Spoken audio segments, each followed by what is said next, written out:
you're ready to take a tissue sample, begin by documenting the visual animal ID alongside the corresponding tissue sample unit number.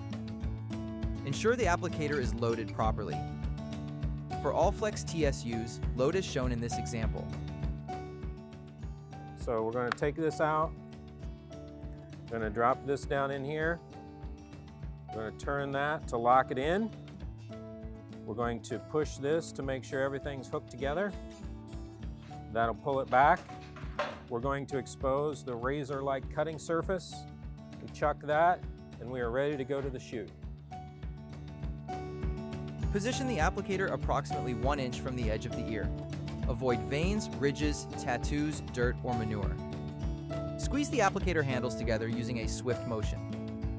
Release and free the ear. Turn and open the retention ring to remove the TSU tube. Ensure the sample is appropriately sealed and of good quality.